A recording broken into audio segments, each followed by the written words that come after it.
नमस्कार. प्रिसिजन फाउंडेशनच्या वतीने आपणा सर्वांचं हार्दिक स्वागत. प्रिसिजन वाचन अभियान या उपक्रमामध्ये आज आपण एका अत्यंत उमद्या आणि ज्यांचं वक्तृत्व आपण ऐकत राहावं आणि वाचत राहावं पुस्तकं असे एका व्यक्तिमत्वाला आपण भेटणार आहोत. सुरुवातीला सांगितल्याप्रमाणे आजच्या कार्यक्रमात आपण पद्मश्री मारुती चितमपल्ली यांचा सन्मान करण्याचं योजलेलं होतं. खरं म्हणजे आपल्यासाठी सगळ्यांसाठी समस्त सोलापूरकरांसाठी खूप अभिमानाची आनंदाची गोष्ट आहे. त्यासाठी आम्ही त्यांना घरी जाऊन निमंत्रण दिलं, पण प्रकृती अस्वास्थ्यामुळं ते आत्ता या कार्यक्रमाला उपस्थित राहू शकत नाहीत. त्याबद्दल त्यांनी दिलगिरी व्यक्त केलेली आहे. काल रात्री त्यांच्या पायाची नस थोडीशी आखडली आणि त्यामुळं थोडंसं उठायला त्यांना त्रास होतो आहे आणि म्हणून ते उपस्थित राहू शकत नाहीत. आपल्या सगळ्यांच्या समस्त सोलापूरकरांच्या सदिच्छा शुभेच्छा त्यांच्या पाठीशी राहोत. कारण मारुती चितमपल्ली ही सोलापूरची ॲसेट आहे, किंवा अशी जे कुठली नावं आहेत ती समस्त सोलापूरकरांची ॲसेट आहे आणि ती अनेक वर्ष आपल्याला हवी आहेत. म्हणून आपल्या सगळ्यांच्या शुभेच्छा त्यांच्या पाठीशी आपण ठेवूयात आणि आजच्या कार्यक्रमाला सुरुवात करूयात. मित्र, मागच्या महिनाभरामध्ये ज्या काही गोष्टी घडल्या, गतिविधी झाल्या, त्याबद्दलचा एक थोडक्यात आढावा. सोनामाता शाळा आपल्या सगळ्यांना माहिती आहे, मोदीमध्ये. त्या शाळेमध्ये 5वी ते 8वी या विद्यार्थ्यांसाठी मला आवडलेलं पुस्तक या विषयावरती आपण एक स्पर्धा घेतली आणि त्या स्पर्धेचं बक्षीस वितरण केलं. त्या सगळ्या छोट्या छोट्या मुलांनी त्यांच्या वयाच्या मानाने जी काही आवडलेली पुस्तकं होती ती सगळी सांगितली. त्या पुस्तकाबद्दल ती बोलले, पण हे वक्तृत्व पण कळलं, वाचन पण कळलं आणि मग त्यातून बक्षिसाची एक छोटीशी आशा ज्याला म्हणतात तीही त्यातून पूर्ण झाली. डॉक्टर कविता मुरुमकर आपल्या सगळ्यांना माहिती आहेत, सोलापुरातल्या कवयित्री आहेत. त्यांच्या हस्ते आपण त्या मुलांना बक्षिसं दिली आणि त्यानंतर त्यांचं छोटंसं भाषण झालं. अशा छोट्या छोट्या गोष्टीतूनच खरं म्हणजे त्या वयोगटामध्ये वाचनाची आवड निर्माण होईल आणि ती पुढे आयुष्यभर कायम राहील. हा एक वेगळा प्रयत्न आम्ही मागच्या महिनाभरामध्ये केला. माझा वाचन प्रवास या सत्रामध्ये आज आपण आमंत्रित करूयात सुप्रिया केसकर, सुप्रिया केदार केसकर. यांचं शिक्षण MA BEd पर्यंत झालेलं आहे. सेवा सदन संस्थेमध्ये त्या शिक्षिका म्हणून काम पाहतात. त्यांना मी विनंती करेन की त्यांनी माझा वाचन प्रवास 5 मिनिटात मांडावा. वाचनाची आवड मला उपजतच मिळाली. माझ्या आजीकडून वाचनप्रेम माझ्याकडे आलं. मला खाऊऐवजी पुस्तकच द्या असं मी लहानपणी खरंच सांगायचे, अतिशयोक्ती नाही आहे. त्यामुळे बाइंडिंग केलेली चंपकची पुस्तकं, चांदोबा, इतर छोटी मोठी पुस्तकं मला त्या वयानुसार वाचायला मिळाली. वाचनाबद्दल लक्षात राहिलेली सगळ्यात चांगली आठवण म्हणजे 4थीचं इतिहासाचं पुस्तक भारावून जाऊन मी त्या वयात एका बैठकीत वाचून काढलं होतं आणि मला वाटतं की तिथूनच छत्रपती शिवाजी महाराज आणि त्यांचं कार्य याच्याबद्दल एक आत्मीयता कायमसाठी निर्माण झाली. शालेय वयातच सुट्टीमध्ये पानिपत, मृत्युंजय, छावा आणि अशी अनेक पुस्तकं आवडीने वाचली. पुढच्या काळात पुण्यामध्ये SP कॉलेजच्या हॉस्टेलला लायब्ररीनी आम्हाला अतिशय उत्तम पुस्तकं उपलब्ध करून दिली. माझी इंग्रजी वाचनाची सुरुवात इथेच झाली. Harry Potter, Da Vinci Code, Chetan Bhagat, chicken soup for soul आणि माझं नेहमीसाठीचं सगळ्यात आवडतं पुस्तक द अल्केमिस्ट हे मला इथेच भेटलं. हे पुस्तक मी गेल्या 15 वर्षात निदान 4 वेळेस तरी वाचलेलंच आहे. त्याचबरोबर साहित्य परिषदेच्या मोफत वाचनालयातही मी खूप पुस्तकं वाचली. या व्यतिरिक्त लोकसत्ताची चतुरंग पुरवणी, लोकप्रभा, साप्ताहिक सकाळ, मिळून साऱ्याजणी यासारख्या मासिकांमधून दर्जेदार कथा, लेखमाला यांनी एक वैचारिक प्रगल्भता दिली. मराठीतल्या माझ्या एक आवडत्या लेखिका मंगला गोडबोले मला इथेच भेटल्या. असं म्हणतात की कथा कादंबऱ्या वाचता म्हणजे त्याला तसं फार वेटेज नसतं, फार काही तुम्ही ग्रेट वाचत नाही असं असतं. पण माझं असं मत आहे की मंगला गोडबोलेंच्या सगळ्या कथांमधून काहीतरी वेगळं आपल्याला मिळतंच. त्या केवळ कथा म्हणून कथा नाही आहेत, काही ना काही त्यामध्ये सायकॉलॉजी आहे, नात्यांची गुंतागुंत आहे. हे नक्कीच एक दर्जेदार लिखाण आहे. आयुष्याच्या पुढच्या टप्प्यात बाळाच्या जन्मानंतर वाचलेली डॉक्टर ज्योत्स्ना पडळकर यांची बाळगुटी ही मला वाटतं सगळ्याच नवीन आणि आधुनिक पालकांसाठी एक वरदानच आहे. इंग्लिशमधलं डॉक्टर स्पोक यांचं बेबी अँड चाइल्ड केअर या पुस्तकाच्या तर आम्ही प्रेमातच होतो. बाळाच्या आरोग्याबद्दलच्या प्रत्येक बारीक सारीक तक्रारीचं उत्तर त्यामध्ये आहेच. आता ही पुस्तकं साहित्य म्हणून नाही, पण नक्कीच आपल्याला उपयोगी असलेलं माहिती या पुस्तकांच्या माध्यमातून आपल्यापर्यंत पोचत असते.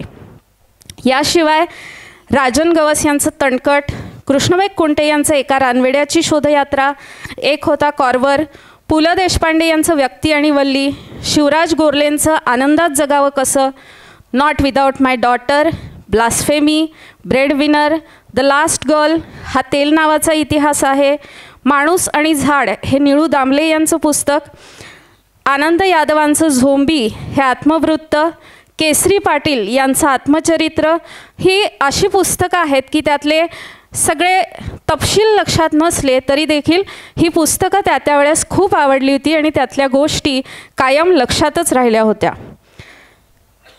आता व्यस्ततेमुळे पुस्तकं वाचणं तसं कमी होत नाही. व्यस्तता म्हणण्यापेक्षा बाकीची मनोरंजनाची साधनं हातामध्येच खूप आहेत, त्यामुळे त्यातच वेळ खूप जातो.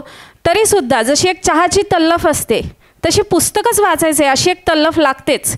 आणि मग आपोआप लायब्ररीत जाऊन कोणती तरी पुस्तकं घेतली जातात आणि एक चांगलं गुंतवणारं पुस्तक मिळालं तर नक्कीच तेवढे दिवस सार्थकी लागतात. वळचणीचं पाणी वळचणीलाच जातं, तसं फेसबुकचा वापर जरी वाढलेला असला तरी त्याचा वाचनासाठीच मी जास्त वापर करते. उत्तम, उत्स्फूर्त, मार्मिक विनोदी लिहिणारे रेणुका खोत, डॉक्टर बिपिन कुलकर्णी, रोहित भिडे, मिलिंद शिंत्रे, वैचारिक लिहिणारे गौरी साळवेकर, शैलेंद्र कवाडे, तुषार दामगुडे, माझे पती केदार केसकर यांचं लिखाण, वैद्यकीय क्षेत्राबद्दल किंवा आरोग्याबद्दल लिहिणारे डॉक्टर्स सचिन लांडगे, शिल्पा जोशी, अमोल अन्नदाते, प्रिया प्रभुदेसाई, कल्पना सानप आणि असे अजूनही असतील, त्यांचं लिखाणही माहिती पण देतं आणि खूप उत्तम पद्धतीने ते लिहिलेलं असतं. त्याचबरोबर खाद्यसंस्कृतीवर लिहिणारे दिनेश शिंदे यांचंही लिखाण मला खूप आवडतं. नुकतंच आणि प्रश्न असा असतो की वाचायला तर आवडतं आहे, पण कुठली पुस्तकं वाचायची, जी वाचायची ती आपल्याला सूट होतील की नाही, आपला जॉनर तो आहे की नाही, हा सुद्धा एक प्रश्न पडत असतो. पण पुण्यामध्ये असताना माझ्या नवऱ्याने मला एक छान गिफ्ट दिलं होतं बड्डेला. तिथे शब्दस्नेह म्हणून एक कर्वेनगरला लायब्ररी आहे, तर माझ्या वाढदिवसाला त्या लायब्ररीची मेंबरशिप मला दिली होती आणि मी तिथे असताना ते खूप पुस्तकं तिथली सगळी वाचणं एन्जॉय केलं होतं. कारण तिथे पुस्तकं आपल्याला प्रत्यक्ष हाताने चाळून निवडून अशी घेता येत होती, तर तो आनंद वेगळा होता. आणि पुस्तकं विकत घेणं हा एक वेगळा छंद आहे असं म्हणतात, तर किंवा बघणं तर नक्कीच अक्षरधारा असेल, क्रॉसवर्ड असेल, इथे जाऊन तास 2 तास सगळी पुस्तकं चाळणं आणि त्यातनं आपल्याला आवडलेलं एखादं पुस्तक निवडून घेणं हा पण एक तितकाच वाचन प्रवासातला माझा महत्त्वाचा असा टप्पा आहे. तर मला असं वाटते की मी बऱ्याचशा माझ्या वाचन प्रवासातल्या गोष्टी कव्हर करण्याचा प्रयत्न केलेला आहे. प्रिसिजन वाचन अभियान या उपक्रमाचं शहा मॅडम, सर्व कुटुंबीय यांचं या उपक्रमासाठी खूप आभार. खेडगीकर सर, माधव देशपांडे सर यांनी मला ही संधी दिली त्याबद्दल त्यांचेही धन्यवाद. थँक्यू. मी डॉक्टर सुहासिनी शाह मॅडमना मंचावरती आमंत्रित करतो आणि त्यांना विनंती करतो की आपण सुप्रिया केसकर मॅडमचा सन्मान करूयात.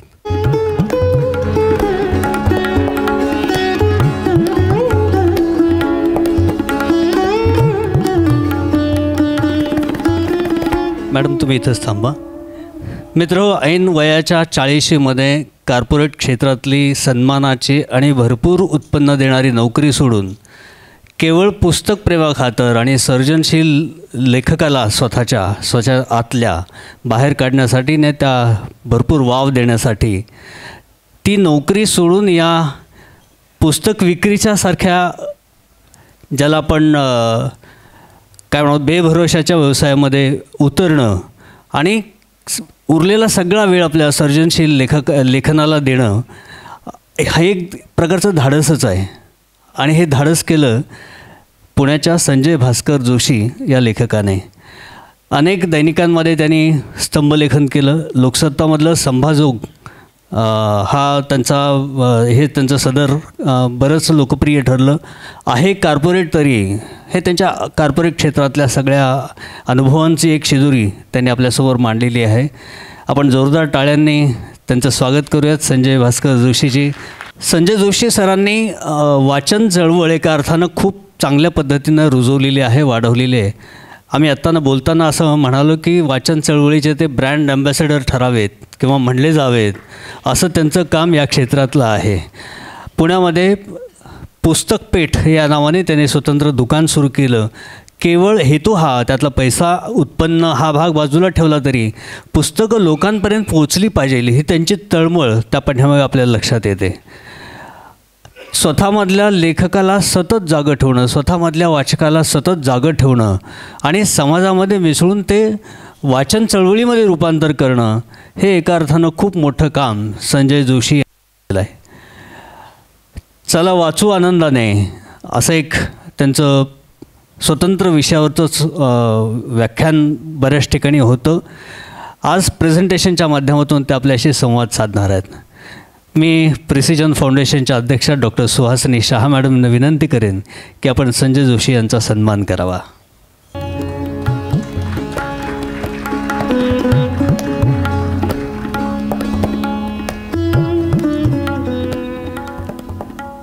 बाहेर डॉल्बीचा दणदणाट आहे, त्यामुळे अनेकांना इथं पोचायलाही उशीर होतो आहे.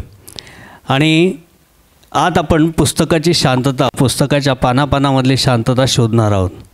आनंदाने वाचन कसं करावं याचा एक गुरुमंत्र एका अर्थानं आजच्या या प्रेझेंटेशनमधून आपल्याला मिळणार आहे. त्यामुळे पुढचा सगळा वेळ हा संजय जोशी सरांना मिळावा म्हणून मी इथेच थांबतो. मॅडमना विनंती करेन कृपया आपण सभागृहात स्थानापन्न व्हावं आणि संजय जोशी सरांना विनंती करेन की आपल्या व्याख्यानाला सुरुवात करेल. भाषणाची सुरुवात मी याच शब्दांनी करत असतो. खरं तर एक फक्त फरक करावा लागतो आहे मला. सामान्यतः व्यासपीठावरती अनेक लेखक बसले असतात आणि समोर वाचक बसले असतात. म्हणून मी नेहमी म्हणतो व्यासपीठावरील प्रतिभावंत आणि समोरचे प्रतिभावंत हो नमस्कार. पण आज व्यासपीठावर फक्त मी एकटाच आहे म्हणून म्हणतो हे प्रतिभावंत हो नमस्कार. आता तुम्ही म्हणाल की यात काहीतरी माझी आयडिया आहे की तुम्हा लोकांना प्रतिभावंत म्हणून सुरुवातीलाच खिशात टाकायचं आणि आपलं भाषण यशस्वी करायचं, तर असा काही डाव नाही आहे.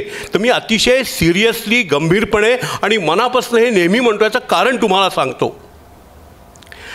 ज्या सर्जनशील प्रक्रियेची सुरुवात लेखक करतो त्याची प्रतिभावंत पूर्तता वाचक करतो. म्हणून वाचकाची प्रतिभा अतिशय महत्त्वाची असते. म्हणून म्हणतो हे प्रतिभावंत हो. याचं कारण प्रत्येक चांगलं पुस्तक फक्त लेखक पुरा करत नाही, तर लेखक आणि वाचक यांच्यामधली भागीदारी म्हणजे उत्तम पुस्तक. जेव्हा उत्तम पुस्तक तुम्ही वाचता तेव्हा त्या भागीदारीला, त्या क्रिएटिव्ह पार्टनरशिपला पूर्तता मिळाली असते. म्हणून म्हणतो प्रतिभावंत हो. मला माधवराव देशपांड्यांचा फोन आला पुण्याला. 2-3 कन्फ्युजन झाली मनामध्ये. एक तर माझ्या मोबाईलमध्ये 2 माधव देशपांडे स्टोअर्ड आहेत. एक सरोज देशपांडे ज्या अनुवादक महान आहेत, लेखिका आहेत, त्यांचे पती, आणि दुसरे आपले हे प्रेसिडेंटचे माधवराव. दुसरं असे म्हटलं की वाचनानिमित्त आम्ही कार्यक्रम करणार आहोत, तर विषय वगैरे तुम्ही भाषण द्याल का, तुमची मुलाखत घेऊ का, काय करू का, काय करावं, ह्या सगळ्या माधवरावांची फोनवर चर्चा चालली असताना माझ्या मनात मी खूप हसत होतो बरं का. याचं कारण तुम्हाला सांगतो. मी म्हणतो अरे मित्रा तू काही बोल काही म्हण, मी मला हवं तेच करणारे, हव्या त्याच विषयावर बोलणारे. थोडक्यात मी माझा आवडता हिंदुस्थानातला कावळा करणारे. फारसं कोणाला कळलं नाही का कावळा म्हणजे काय ते समजावून सांगतो मी. मराठीमध्ये क. दी. सोनटक्के नावाचे एक महान लेखक होते. त्यांची ही गोष्ट आहे, तुम्हाला सांगतो मी थोडक्यात बरं का. त्याचं झालं असं, 10वीच्या परीक्षेच्या आदल्या दिवशी माझा एक मित्र माझ्याकडे आला आणि माझ्या चेहऱ्याकडे बघून म्हटलं, अरे तुला एवढं टेन्शन कसलं? म्हटलं, अरे उद्या 10वीची परीक्षा आहे, असं काय म्हणतोस? अरे तुला काय, तू स्कॉलर पोरगा, तुला काय? अरे पण 10वीची बोर्डाची परीक्षा आहे. सो व्हॉट, कसा पेपर आहे उद्या? म्हटलं मराठीचा पेपर आहे. अरे मराठीचा पेपर, आपली मातृभाषा ती तर. तुला सगळे धडे उलटीकडनं पाठ आहेत, सगळ्या प्रश्नांची उत्तरं तोंडपाठ आहेत तुला. अरे ते प्रश्नोत्तर सोड रे, मग काय निबंध. अरे निबंध काय, आपली मातृभाषा आहे ती, आपल्याला काय प्रॉब्लेम आहे लिहायला? कुठला, तुला काय एक विषय घ्यायचा, ताड ताड ताड ताड 2.5 पानं पाठ करून ठेवायची बस. अरे म्हणा पाठ काय, पाठ काय माहिती कुठला येईल निबंध? असं नाही म्हणला. समजा एक आपण निबंध तयार करायचा बरं का, 2.5 पानं. समजा आपला विषय कुठला, तर माझ्या देशातला कावळा. ठीक आहे, 2.5 पानं तोंडपाठ. अरे पण ऐक तर म्हणला, ऐक तर खरं. समजा उद्या पेपर आला तुझा मराठीचा आणि समजा पेपरमध्ये विषय दिसला तुला, माझा आवडता पुढारी. ओके, आपण सुरुवात करायची बरं का, की माझा आवडता पुढारी क्ष म्हणून आहे. परवाच त्यांची रेसकोर्सवर सभा झाली. अरे केवढी मोठी सभा, अक्षरशः गच्चीत वाळवण टाकावं तशी माणसं पसरलेली. काही माणसं तर झाडावर पण बसली होती. सहज एका झाडावर माझं लक्ष गेलं, तिथे एक कावळा बसला होता. पुढं 2.5 पानं आपली काढ काढ काढ काढ काढ काढ लिहून काढायची आणि शेवट करायचा. माझे कावळ्याविषयी विचार किती लांबले असते कुणास ठाऊक. तेवढ्यात श्रीयुत क्ष आले आणि काय अप्रतिम भाषण केलं. महान नेते क्ष. संपला, आपला निबंध झाला. तुम्ही विषय कुठलाही द्या, मी मला हवं तेच बोलणार, म्हणजे हिंदुस्थानातला कावळा करणार, अशी ती गोष्ट आहे. तर मित्र हो, मला झोपेतनं जरी उठवलं तरी या एका विषयावर मी कधीही बोलू शकतो आणि तो विषय म्हणजे वाचन. मला अत्यंत प्रिय असलेलं वाचन. आत्ता माधवरावांनी उल्लेख केला की मी कॉर्पोरेटमधली मोठी नोकरी, प्रशांत बळवे आपल्यासमोर बसला आहे, तो माझा सहकारी होता आयडिया कंपनी जेव्हा मी काम करायचो तेव्हा. त्याला माहिती आहे की किती उरापोटी आम्ही काम करायचो. पण ते सगळं सोडून इकडं यायचं एकमेव कारण म्हणजे मला सापडलेलं माझं श्रेयस, ते म्हणजे वाचन. अत्यंत प्रिय ही गोष्ट म्हणजे वाचन. तर त्याच विषयावर मी आज बोलणार आहे. हे तुमच्या ओळखीचे लोक आहेत बघा सगळी. नेक्स्ट, शाहरुख असो की सनी असो, सैफ असो की काजल, ही सगळी माणसं वाचतात आणि तुम्ही, प्रश्न हा आहे, मोठमोठी लोक वाचत असतात. नेक्स्ट, म्हणून मी म्हणतो चला तर आनंदाने वाचू चला. आणि बरं का, नेक्स्ट, माझ्या प्रत्येक भाषणाला मी दरवेळी एक ताल निवडतो. आजच्या भाषणाला वेळ आणि माझ्या मनात असलेले विचार यांची सांगड घालून मी केरवा ताल निवडला आहे. केरवा ताल, ज्यांना तबल्याची माहिती आहे त्याला माहिती असेल की केरवा तालाला 8 मात्रा असतात. धागी नाती नाक धिन. म्हणून माझ्या भाषणात आज मी 8 मात्रा म्हणजे 8 मुद्दे मांडणार आहेत. म्हणून मी म्हणतो आनंदाने वाचू चला, शब्दांगणात नाचू चला, शब्दांच्या या लक्ष चांदण्या हासत खेळत वेचू चला, आनंदाने वाचू चला, धागिनाती नाकधीन. वाचनाच्या मात्रा 8, सुख भरलेले काठोकाठ. ते कसं, ते आता या 8 मात्रांमधून बघूया आपण. नेक्स्ट, पहिली मात्रा स्वानंदाची. असे वाचता वाचता मन ओले चिंब झाले, माझे मन या विश्वाचे बघा लख बिंब झाले. सुरुवात माझ्या भाषणाची नेहमी करतो मी का वाचावं या मुद्द्यानी. तर माझ्या वाचनाचं प्रमुख आणि मुख्य कारण स्वानंद, मला मिळणारा आनंद हा आहे. तर कशा प्रकारे, तर मित्र हो, विचार करा, आपलं आयुष्य, आपलं जगणं किती छोटंसं असतं, आपली सुखदुःख किती छोटी असतात. पण वाचन ही एकच गोष्ट अशी आहे की जी मला एका आयुष्यात अनेक आयुष्य जगायची संधी देत असते. आता कल्पना करा, तुमच्यापैकी किती लोकांना, सध्या क्रिकेटचा मोसम आहे, तुमच्यापैकी किती लोकांना अशी कल्पना तरी करता येईल की आपण भारतीय संघामध्ये आहोत क्रिकेटच्या आणि आपण ओपनिंग बॅट्समन आहोत, आपण ओपनिंग बॅटिंगला गेलो आहोत, समोर 6-6.5 फुटी वेस्ट इंडिजचे खेळाडू बॉलिंग करतायत, तुमची दाढ दुखती आहे आणि तुम्ही सेंचुरी मारताय.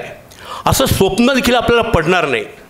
पण हेच जर तुम्ही सुनील गावस्करचं सनी डे जे पुस्तक वाचलंत तर वाचता वाचता तुम्हाला हा अनुभव मिळेल किंवा किती जणांना अशी कल्पना करता येईल की आपण हिमालयात राहायला गेलोत, नुसतं जातोय पण राहायला गेलोत, 4-6 महिने वर्षानुवर्ष तिथं राहतोय, तिथं काम करतोय, तिथं ब्रिज बांधतोय, तिथलेच रस्ते बांधतोय, ही कल्पनाही करता येत नाही. पण हेच जर तुम्ही रारंग ढांगसारखं प्रभाकर पेंढारकरांचं पुस्तक वाचलं असेल तर ते पुस्तक वाचताना मला ही उभारलं होतं. अशी अनुभूती केवळ पुस्तकच देतात. आपली सुख, आपली दुःख, आपली स्वप्न आणि आपला भवताल इतका छोटासा असतो. त्या मनाने आपण या पुस्तकांना जे वाचलं ती सुख आणि दुःख, एक होता कारवरसारखं पुस्तक बघितलं तर त्यातलं अपार दुःख, आपल्या आईला एका घोड्याच्या बदल्यात गुलाम म्हणून विकलं जावं लागणं याच्यासारखी दुःख पाहिली, किंवा आयडास कडरमध्ये मिळणारं अपार सुख शेवटी बघितलं तर त्यापुढं आपली सुख आणि दुःख देखील छोटीशी वाटायला लागतात आणि आपल्या जगण्याला नवे आयाम प्राप्त होतात. आणि यासाठी माझा वाचनाकडे जास्त कल आहे, कारण मला वाचनातनं माझं आयुष्य अधिक समृद्ध करून दिलं. नेक्स्ट, तिची का वाचवायची. भर दुपारी चांदण ओठी मातृभाषा आली, अशा धुंद आनंदात माझी माय बोली न्हाली. आपण आत्ता नुकतंच साजरं करतो की आपल्या भाषेला अभिजात भाषेचा दर्जा मिळाला.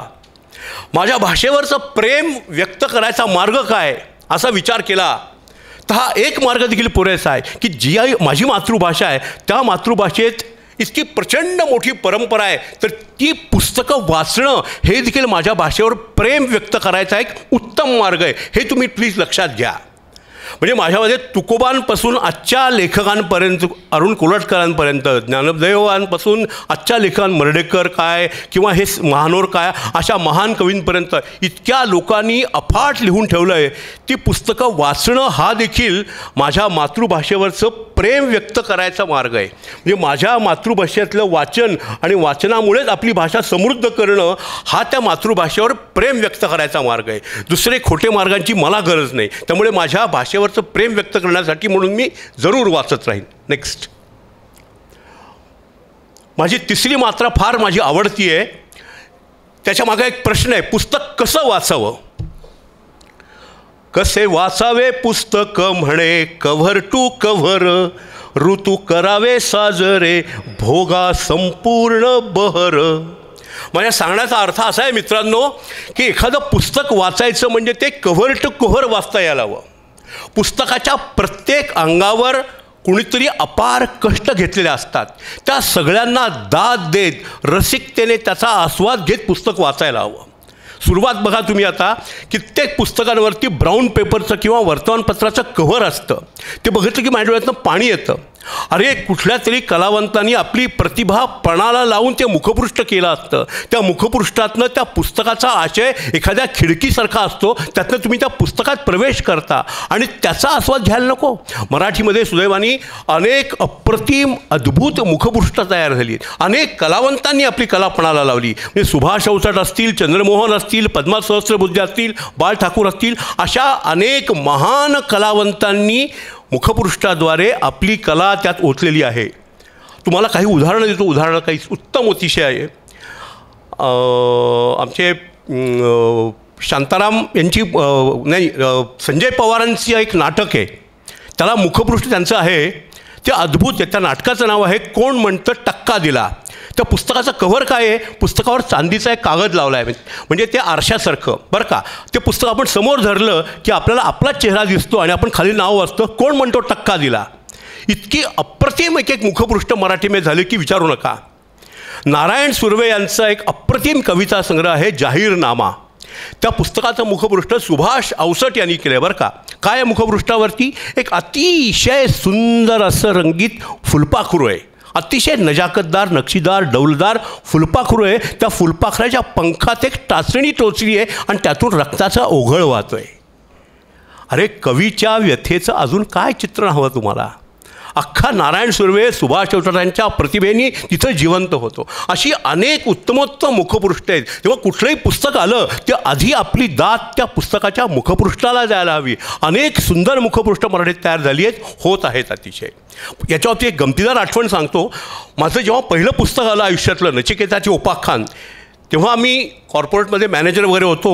एक जबरदस्त आत्मविश्वास छातीत भरला होता. मी अशोक कोठावळ्यांना पत्र लिहिलं, अहो काय फालतू कादंबरी छापताय तुम्ही, देऊ काय एक मस्त कादंबरी, आणि त्यानं माझी पाठवली. तो काय शेठ माणूस हुशार, आम्ही नवोदितांना जरूर वाव देऊ म्हणून त्यांनी छापायला घेतली.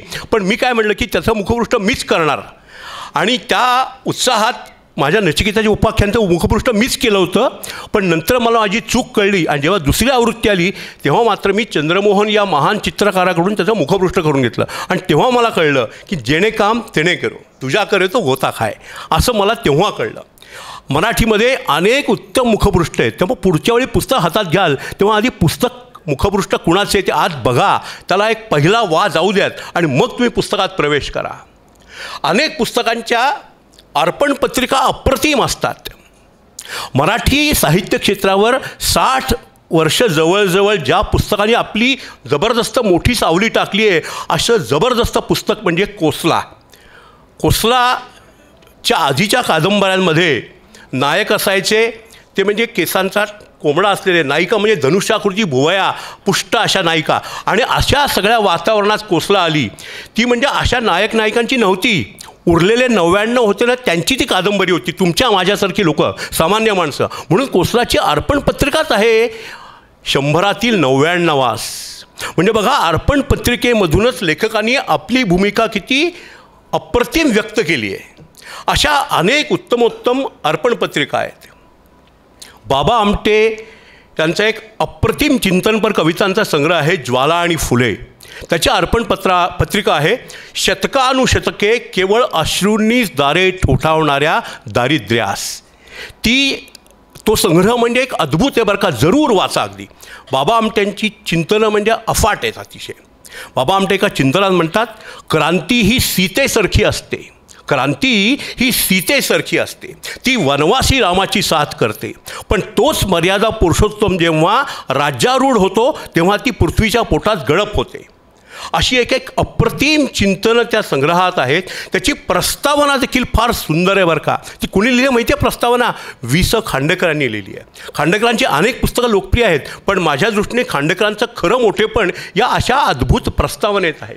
त्या एक 20-25 पानांच्या प्रस्तावनेतून बाबा आमट्यांचं जे चित्र माझ्यासमोर उभं राहिलं ते केवळ अविस्मरणीय आणि अद्भुत आहे. वि.स. खांडेकरांनी अतिशय सुंदर शब्दात त्या चिंतनशील कविता संग्रहाला ओळख करून दिली. अतिशय फार सुंदर आहे. त्यात चिंतनं जी आहेत ज्वाला आणि फुलेमधली, त्यांचं शब्दांकन रमेश गुप्ता या माणसाने केलं आहे बरं का. तर रमेश गुप्तांच्या विषयी खांडेकरांनी एक फार सुंदर वाक्य लिहिलं आहे. ते म्हणले की रमेश गुप्तांच्या शब्दांकनात चुका काढता येतील एखाद्याला, पण हिमालय चढलेल्या माणसाच्या गुडघ्याच्या जखमा कोणी पाहायच्या नसतात. अशा प्रकारे अतिशय अप्रतिम प्रस्तावना लिहिली आहेत.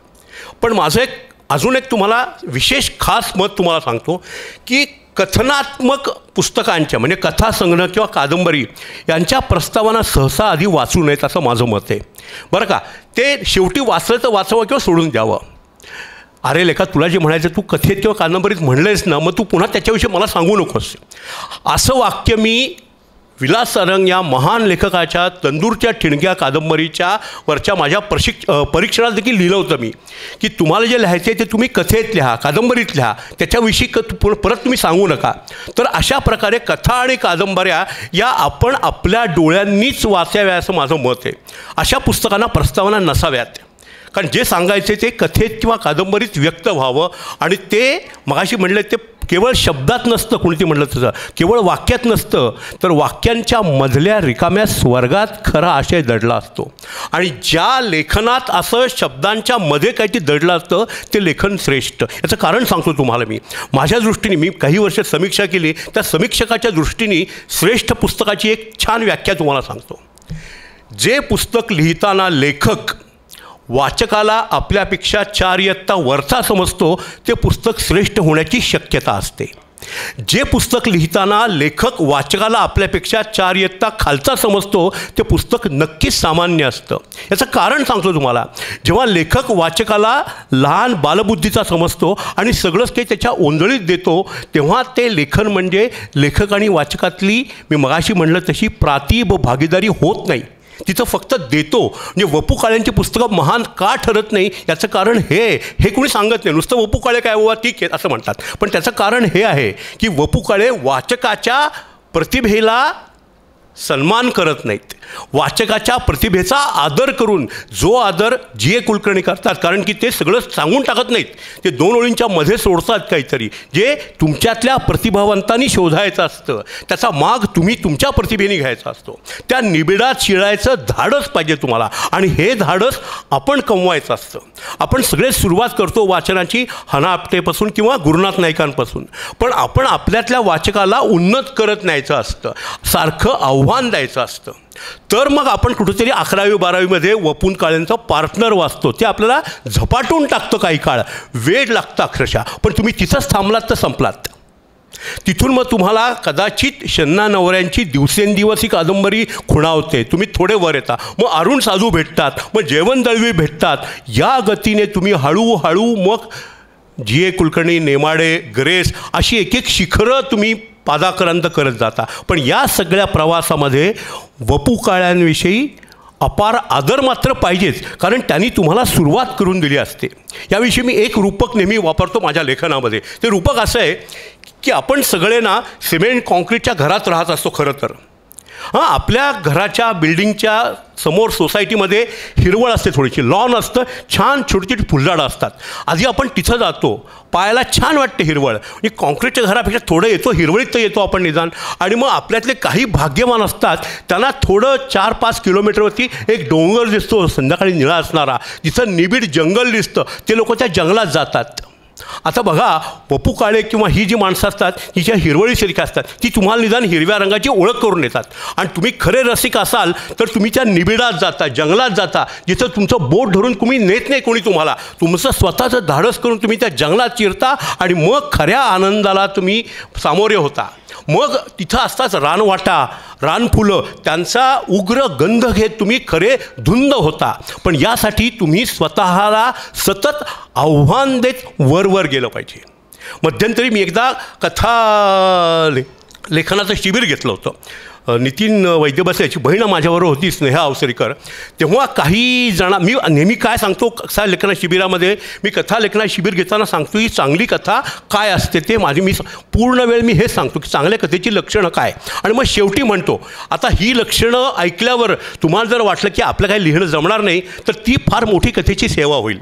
ते निम्मेत्री कथाकार वाचतील त्यातनं, तर चांगली कथा कशी असते हे कळणं महत्त्वाचं असतं. आणि त्यासाठी तुम्ही स्वतःला आव्हान देणं महत्त्वाचं. त्या शिबिरात एक जण म्हणलं मला की आम्ही का भारत शासनांचं वाचू, आम्हाला कळत नाही ते. अरे कळत नाही याचा अर्थ काय, तुम्ही सातत्याने पुन्हा पुन्हा त्या गोष्टीला सामोरं जात, स्वतःला आव्हान देत, अवघडाकडे जात जात वाचलं तर तुमच्यातला वाचक आणि त्याची अभिरुची उन्नत होत राहील. हे तुम्ही स्वतः केलं पाहिजे आणि सतत केलं पाहिजे. हे त्याच्यासाठी मिळून पुस्तक सर्व अंगाने सतत वाचलं पाहिजे. इव्हन पुस्तकाचं शेवटचं पान, मागचं बाजू जे असते ब्लर, ते देखील उत्तम असतं अनेक वेळा.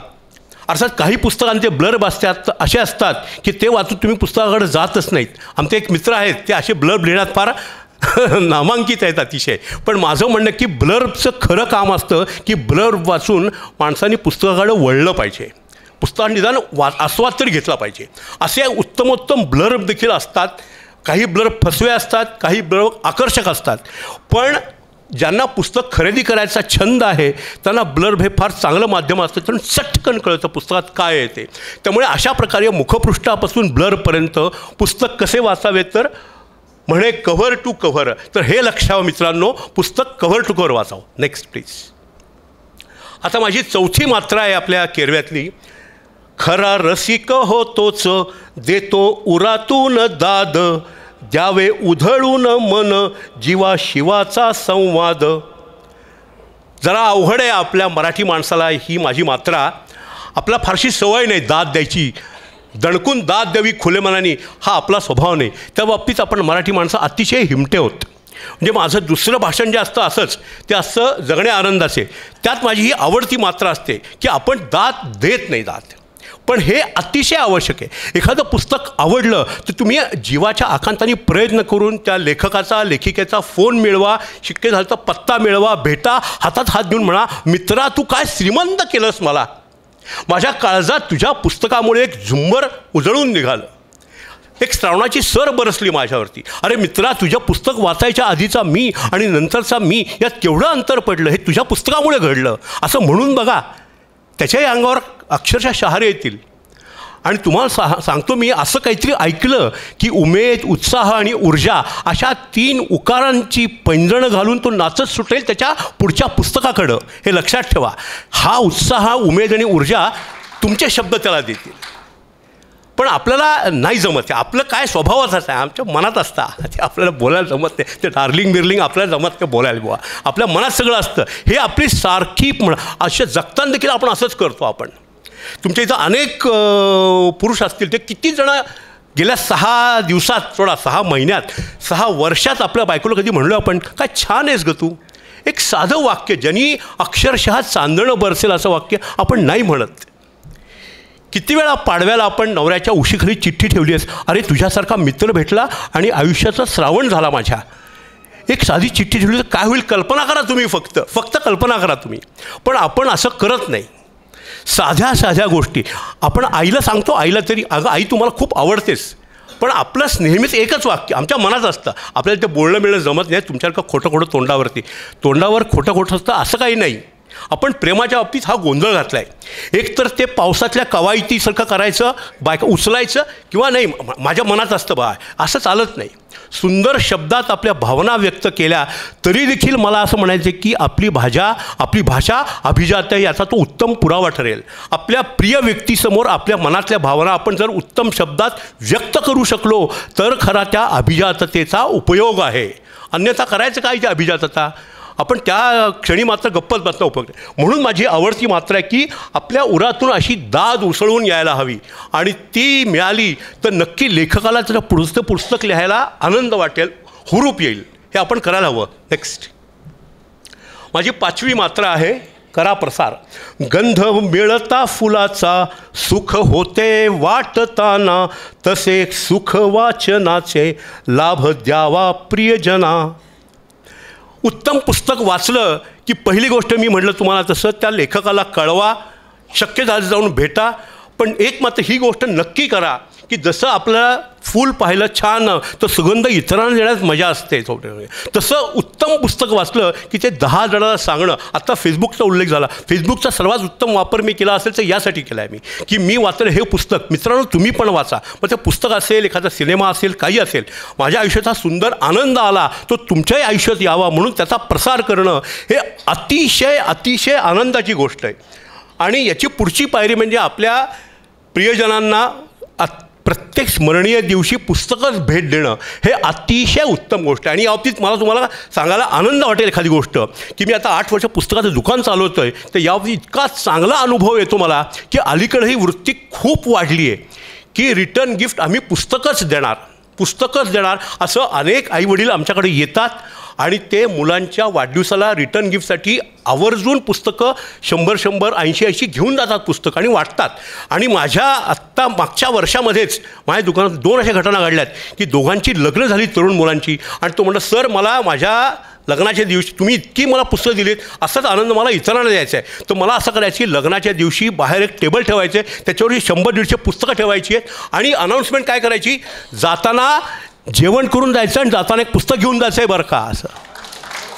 असं 2-3 केलं आणि अक्षरशः शेकडो पुस्तकं आम्ही त्यांना दिली. अशीच अजून एक सुंदर गोष्ट म्हणजे एक 50-55 एक जोडपं आलं. म्हणजे माझ्या वडिलांची तुला करायची आहे तर ती 80व्या वर्षी ती पुस्तकांनी करायची आहे. म्हणलं एक काम करा, त्यांचा वाढदिवस कधी 1 महिन्यानंतर होतं. म्हणलं त्यांना रोज खायला घाला भरपूर, आता त्यांना जाड करा, त्यांना म्हटलं भरपूर पुस्तकं भरून देताना अगदी. आणि ती इतकी मजा आली तुम्हाला सांगतो. त्या माझ्याकडे वजनाचा काटा आहे, आमच्याकडे आहे, दुकानामध्ये आहे कुरिअरसाठी. आम्ही भरायचो, किती दोन झालं भरा, असं करत अप्रतिम कार्यक्रम झाला. असे अनेक लोक आहेत. यातला आता एक सर्वात सुंदर किस्सा तुम्हाला सांगतो आणि थांबवतो या मुद्द्यावरती. जुई कुलकर्णी नावाची माझी एक मैत्रीण आहे, ती एकदा आमच्या दुकानात आली होती. तर आम्ही तिला सहज पुस्तक, पुशीरेगी आमच्या दोघांचेही कॉमन अति लाडके कवी अतिशय, त्यांची एक पुस्तकं दाखवताना हे पुस्तक सावित्री अप्रतिम आहे पुस्तक पुशीरेग्यांचं. ते एक दाखवलं. मग अवलोकिता ही पुशीरेग्यांची कादंबरी, किंमत बघितली आता फक्त 20 रुपये. तेव्हा आम्ही विनोद केला की म्हणलं संक्रांतीचा वाण वाटायला काय सुंदर पुस्तक आहे बघ. मी फेसबुकवर फोटो पण छापला, खास संक्रांतीचा वाण वाटायला पुशीरग्यांची अवलोकिता फक्त 20 रुपये असं मी छापलं पण होतं. पण यावर्षी खरंच घडलं. आमची एक कस्टमर आहेत काशीकर, केदार काशीकर आणि भार्गवी काशीकर, तर ते दोघं आले माझ्याकडं संक्रांतीला आणि म्हणले काका की मला संक्रांतीला वाण म्हणून पुस्तक वाटायचे, काय वाटावं कळत नाही आहे. मी तिथं होतं पुस्तक, म्हटलं हे पुस्तक घे आणि या पुस्तकातलं पान क्रमांक 52 वाच फक्त म्हटलं भार्गवी. ते पुस्तक होतं किरण येलेचं बाईच्या कविता आणि 52व्या पानावरती कविता होती सुरमई. तुमच्यापैकी ज्यांनी सुरमई ही कविता वाचली आहे नसेल तर पुढच्या 8 दिवसात वाचा, कुठूनही मिळून वाचा. बाईच्या कवितामधल्या 52व्या पानावर तिचं म्हटलं हे वाच फक्त. ते कविता तिने वाचली आणि ते पान बंद करून म्हणली काका याच्या 26 कॉपी द्या मला. आणि मी तातडीने किरणला फोन लावला, किरण येलेला. मला कल्पना करा तुम्ही त्यावेळी किरणला काय वाटलं असेल की बाईच्या कविता हे स्त्रीत्वाला अभिवादन करणाऱ्या अप्रतिम कविता आणि एक बाई संक्रांतीचं वाण म्हणून ते वाटतीये. किरणनी लगेच त्या बाईला एक मेसेज पाठवला सुंदर की सावित्रीबाईंची ज्योती खऱ्या अर्थाने आज रुजली पुस्तकांच्या रूपात. खरंच हे ग्रेट आहे अतिशय. याचा इतका आनंद वाटला मला तुम्हाला सांगतो मी, अतिशय. आणि ते खरंच वाटली आम्ही. आणि पुढची पुस्तकं आलीच नाहीत मला, 15 पुस्तकं उचलली त्यांनी. पुढची बाजारातून मी विकत घेतली, 1 पैसा कमिशन डिस्काउंट न मिळता. मी पण त्या बाईला मात्र 25% डिस्काउंट असा कॅश लॉस घेऊन मी ती पुस्तकं दिली तिला आणि ती वाटली गेली ती पुस्तकं. हा जो प्रकार आहे करा प्रसार तो हर प्रकारे करता येईल. आज शहा मॅडम आणि माधव देशपांडे हा जो उपक्रम चालवला आहे तो याचाच भाग आहे ना, की आज तुमच्या मनामध्ये पुस्तकाविषयी देखील प्रेम व्यक्त करायला माझ्यासारखा एक म्हणजे काय त्याला आपण फक्त प्लॅनचेट म्हणूयात, पुस्तकं आणि हे याच्या आत्म्यातमधला एक मध्यस्थ म्हणून मी आलो आहे आज. फक्त आय एम अ प्लॅनचेट, बाकी काही नाही. मी फक्त ती गाठ घालून देतो की तिथं जे आत्मे असतात त्यांच्यामध्ये फक्त मी वक्ता आहे. त्यामुळे असा प्रसार करत राहिलात तर, कारण की असं म्हणतात ना की तो गंध वाटला फुलांचा तर आपल्या बोटाला जो गंध लागतोच तसा आपल्याला तो मिळतोच तो. Next please. 6वी मात्रा माझी फार आवडती आहे. तुम्ही वाचता वाचता उमजले समजले, तुम्हा वाचता वाचता समजले उमजले, ठेवा लिहून स्वतःशी भाव संचित ते झाले. हे जरा समजावून सांगतो काय म्हणायचं मला ते. अनेकांना मी सांगतो आणि खूप लोक ऐकतात. एखादं पुस्तक आपण वाचलं आणि ते आपल्याला महत्त्वाचं वाटलं तर एक गोष्ट अगदी आवर्जून करा, ते म्हणजे एखाद्या वहीत त्या पुस्तकाविषयी 8-10 ओळी लिहून ठेवा. जे आवडलं तेही लिहा, आवडलं नाही तेही लिहा. हे जरूर करा. आणि खरं तर याच्यासाठी एक फुलस्केपची वहीच करा. आणि गंमत बघा, तुम्ही स्वतःच तुमची ही वही 5-6 वर्षांनी वाचाल तेव्हा काय मजा येईल तुम्हाला, अक्षरशः मजा येईल तुम्हाला. एक गोष्ट यातली अशी असेल की काही पुस्तकं तुम्हाला कळेल की दर 5-6 वर्षांनी वाचली तरी आपल्याला आवडतात. उदाहरण देऊ, श्यामची आई हे पुस्तक बघा. पुस्तक ग्रेट का असतं तर आयुष्याच्या प्रत्येक वळणावर ते काहीतरी देतं तुम्हाला आणि श्रीमंत करतं. ते पुस्तक खरं ग्रेट असतं. ते श्यामची आई 6वी-7वीत पहिल्यांदा वाचतो, काही कळत नाही आपलं, फक्त गालावर काहीतरी ओघळत्याचं वाटतं आपला, बाकी काही नाही. मग जेव्हा 12वीत वाचतो तेव्हा काहीतरी थोडं कळतं. मग जेव्हा आपण आई होतो तेव्हा श्यामची आई वाचतो तेव्हा त्याचे खरे अर्थ उलगडतात. आपण जेव्हा वडील होतो तेव्हा त्या वडिलांची व्यथा कळते आणि श्यामची आई कळते. त्यातलं वरवरचं राहतं बाजूलाच, म्हणजे खऱ्या अर्थाने कळायला लागते. असे सिनेमे पण असतात, पुस्तकं असतात, कादंबऱ्या असतात, सगळं असतात. कला, प्रत्येक कलेला हे लागू असतं की ती दर ठराविक काही वर्षांनी याचा आस्वाद घ्यावा आणि तितकीच टिकली तर ती खरी, नाही तर मोडून पडते. उदाहरण देतो, त्याचं पण उदाहरण देतो. खामोशी नावाचा एक सिनेमा आहे, दिग्दर्शक अप्रतिम सिनेमा आहे. धर्मेंद्र, शर्मिला टागोर, राजेश खन्ना. अप्रतिम गाणी हेमंत कुमारची, तुम्हारा इंतजार हे वगैरे तुम्हाला आठवत असतीलच ती गाणी. अद्भुत सुंदर आहे ते अतिशय. आसित सेन जो विनोदी कामं करायचा तो याचा दिग्दर्शक आहे बाय द वे. तो सिनेमा मी 12वीत बघितला, अतिशय आवडला. मध्ये एकदा बघितला, काहीच विशेष आवडला नाही, त्याच्या चुका दिसायला लागल्या. ही म्हणजे याचा अर्थ काय माहिती का, आपल्यात देखील वाढ होत असते एक रसिक म्हणून, तशी वाचक म्हणून तुमच्यात जी वाढ होते ती त्या पुस्तकात तुम्हाला दिसायला मिळेल. अरे पुस्तक मला का आवडलं होतं किंवा मला का आवडलं नव्हतं हे तुमचं तुम्हाला कळायला लागेल. आणि दुसरी गंमत सांगू, त्यातली आवडती पुस्तकं तुम्ही काढलीत ना, हे आवडलं होतं, हे आवडलं होतं, हे आवडलं होतं, आणि तुम्ही लिहून ठेवलं ना का आवडलं ते, मग तुम्हाला आढळेल की सगळ्या आवडलेल्या पुस्तकांमध्ये हा फॅक्टर कॉमन होता, हा फॅक्टर कॉमन होता. जे फॅक्टर कॉमन असतात आवडल्या पुस्तकात ते तुमचे चांगल्या पुस्तकाचे निकष. झालं. समीक्षक म्हणजे काय, हेच असतं. आपल्या काय समीक्षा लिहायची नाही आहे, पण चांगली पुस्तकं निवडायला आपल्याला जे निकष हवेत ना ते असे मिळतात. उदाहरणार्थ मला माझ्या या 40 वर्षांच्या वाचनात काही निकष सापडले बरं का, ते तुम्हाला सहज थोडे आठवतात ते सांगतो तुम्हाला. उदाहरणार्थ, चांगली कथात्मक कलाकृती कुठली असते? ज्याच्यामध्ये मगाशी एक सांगितलं तुम्हाला, लेखक हा वाचकाला आपल्यापेक्षा 4 इयत्ता वरचा समजतो. हा माझा पहिला निकष. म्हणजे वाचकाला फालतू समजून सगळं ज्ञान देत बसत नाही वाटतो. जीवन म्हणजे हे, जीवन असं कधी करत नाही खरा लेखक. दुसरा निकष माझा आवडता, चांगल्या कथेत किंवा कादंबरीमध्ये लेखक तटस्थपणे तुमच्यासमोर घटना मांडतो. तो कुणाचं वकीलपत्र घेत नाही किंवा कुणावर आरोपपत्र ठेवत नाही. फार महत्त्वाचा निकष आहे. सामान्य कादंबऱ्यांमध्ये लेखक असतो की नाही, तोच आधी ठरवतो, हा ना हा फार लई बेकार माणूस आहे, हा ना हा देव माणूस आहे. असं लेखकाने सांगू नये ना, ते वाचकाला ठरवू देत. ज्या पुस्तकामध्ये ही जबाबदारी वाचकावर सोडली असते ते पुस्तक ग्रेट. साधा हिशोब. हे कसं ओळखायचं? तर तृतीय पुरुषी निवेदनात देखील जर एखाद्या पात्राविषयी वाईट लिहिलं असेल तर त्याचा अर्थ लेखक तुमचं मन पूर्वग्रह दूषित करतोय त्या पात्राविषयी. असं कधी करू नये. लेखकाच्या मनामध्ये 2च गोष्टी असायला हव्या. कुठल्या? विश्ववात्सल्य आणि करुणा. टॉल्स्टॉयसारखा लेखक जागतिक दर्जाचा महान झाला याचं कारण हे आहे, हे प्लीज लक्षात घ्यावा. हे थेट मला दभी कुलकर्णींनी शिकवलं की टॉल्स्टॉय ग्रेट का? कारण त्याच्या मनात असलेलं विश्ववात्सल्य आणि कारुण्य. म्हणजे ते असं असतं की तो खुन्याचं चित्र रंगवतो तेव्हा देखील त्याच्या मनात त्याच्याविषयी राग नसतो. आणि आपल्या इथं मी अनेक कादंबऱ्या वाचले, तुम्हाला उदाहरणं सांगू शकेल की तो लेखक तृतीयपुरुषी निवेदनातनं त्या पात्राविषयी, ते पाटील लई बेकार माणूस, असं अरे तू नको सांगूस ना, मला ठरवू देत ना. किंवा तिसरे अजून एक निकष असा असतो की ज्याच्यामध्ये लेखनाच्या तपशिलामध्ये अस्सलता असते. उदाहरण देतो, माझं उदाहरण तुम्हाला देतो मी. माझी 3री कादंबरी होती. पहिली कादंबरी नचिकेताचे उपाख्यान, ती तर माझी कठोपनिषदाच्या अभ्यासावर होती. माझी 3री कादंबरी मृणालचे उपाख्यान, यामध्ये इश्यू होता तो इन्फर्टिलिटी, स्त्रीला मूल न होणे हा होता. तर त्याच्यामध्ये एक देखील वाक्य चुकीचं जाऊ नये या जाणीवेने केवळ मी अनेक गायनाकॉलॉजिस्टना भेटलो, शॉज गायनाकॉलॉजी, शरीरशास्त्र वाचलं, या सगळ्याचा अभ्यास करून मगच लिहायला बसलो मी. कारण की आपण जेव्हा लिहितो तेव्हा इतकी जबाबदारी असते की आज 1000 वाचक ते वाचणार असतात. ही जबाबदारी ज्या लेखनात असते ते लेखन चांगलं, हा साधा निकष आहे. अशी अस्सलता आपल्याकडं सिनेमात तर क्वचितच दिसते.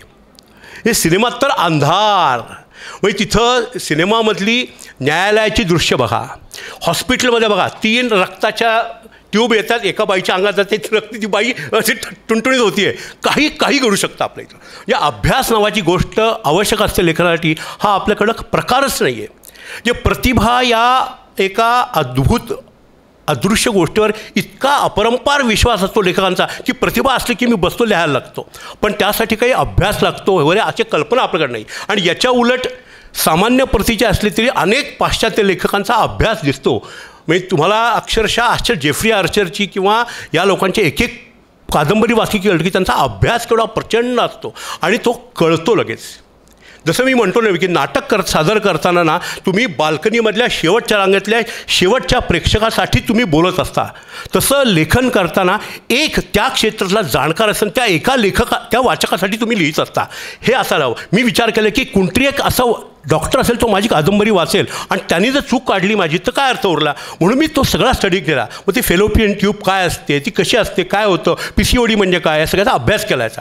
तर हे आहे ते अतिशय असे अनेक निकष तुम्ही स्वतः डेव्हलप कराल जर तुम्ही ही सवय लावून घेतली तर, की एखादं पुस्तक मला महत्त्वाचं वाटलं तर मी त्याच्याविषयी लिहून ठेवीन माझ्यापुरतं आणि त्याची एक वही करीन, ती मधनानं वाचत राहीन.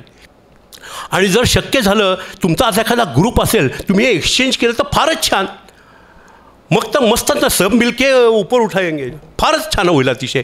त्यामुळे ही सवय स्वतः लावून घेणं फार महत्त्वाचं आहे. थोडक्यात मी काय सांगितलं तुम्हाला की चांगलं पुस्तक वाचत 3 गोष्टी करायच्या. एक तर त्या लेखकाला कळवायचं की मित्रा तुझ्या पुस्तकामुळे मी श्रीमंत झालो, माझ्या काळजात एक झुंबर पेटलं.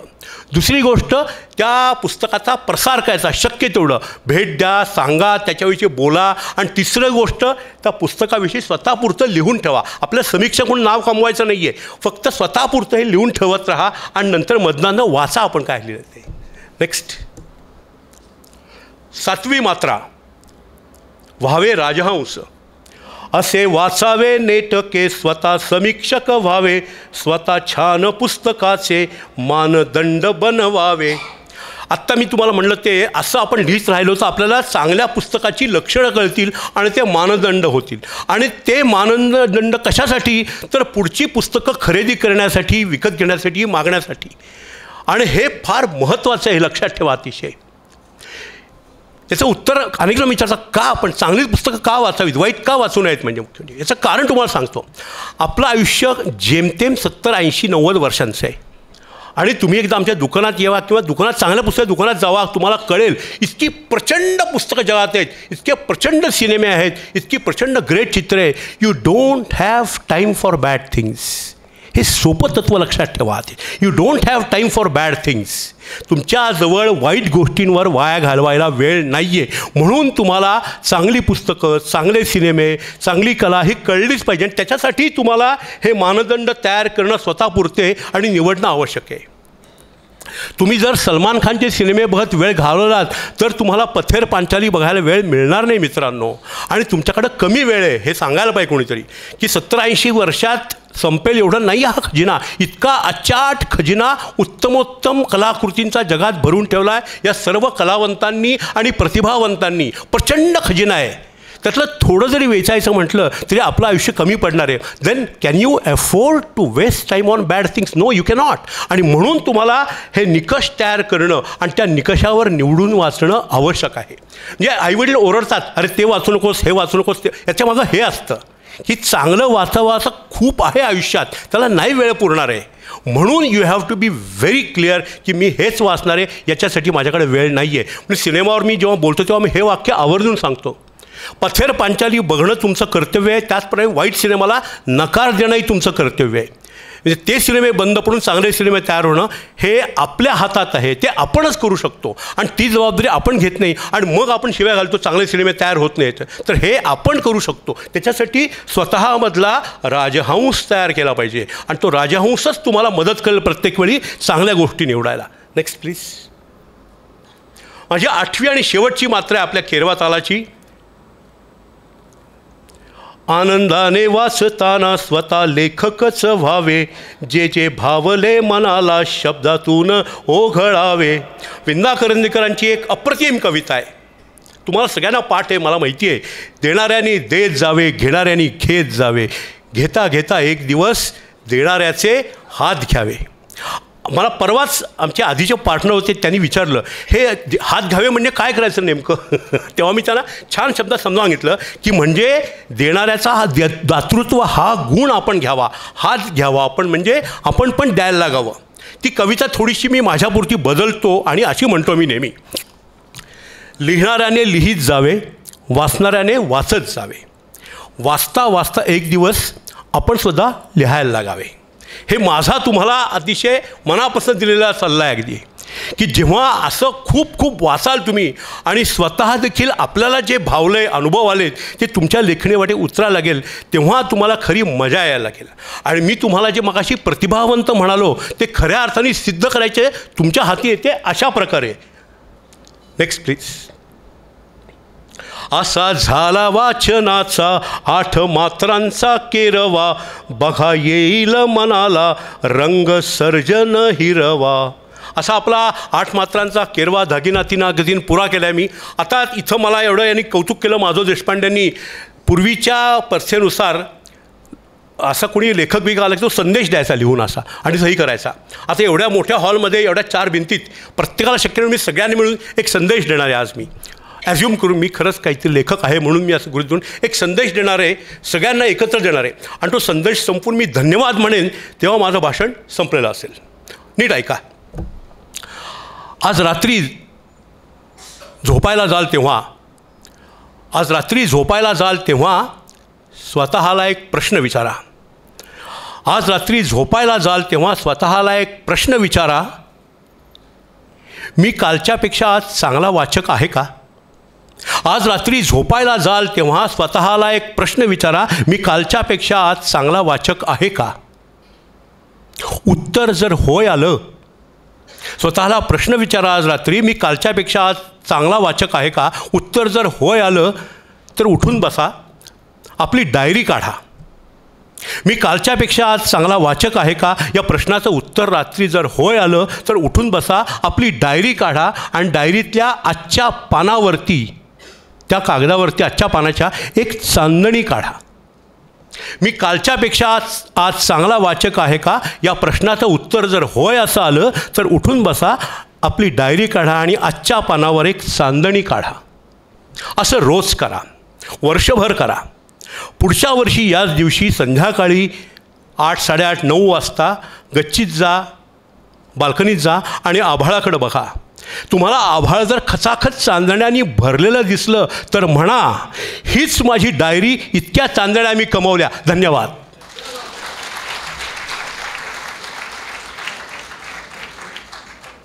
मित्रहो, प्रत्येक कार्यक्रमामध्ये आपण लेखकाची मुलाखत घेत असतो, पण आज लेखक वाचनाविषयीच्या काही मुद्दे आपल्याला त्याने सांगितले, तंत्र शिकवलेलं आहे. आता यांचीच मुलाखत आपण सगळे मिळून घेऊयात. समजा काही प्रश्न असतील वाचनाविषयीचे तर जरूर त्यांना विचारा. आपल्याकडे आणखीन एक 20 मिनिटाचा वेळ आहे. हा, ठेवा.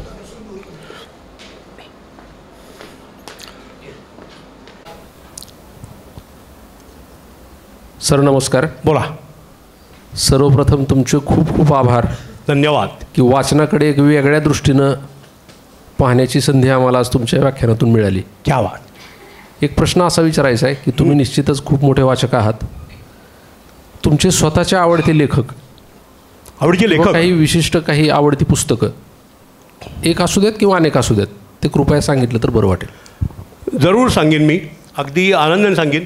फक्त विथ अ क्वालिफायर की आजपर्यंत नितीन वैद्य इथं बसला आहे, त्याला माहिती आहे ज्यांनी या जगात अशा आवडत्या पुस्तकांच्या याद्या द्यायचा प्रयत्न केला तेव्हा त्यांनी सडकून मार खाल्ला आहे. याची कारणं सांगतो मी. म्हणजे पुस्तक म्हणजे काय बायको नाही तरी देखील सांगतो मी कारण काय ते.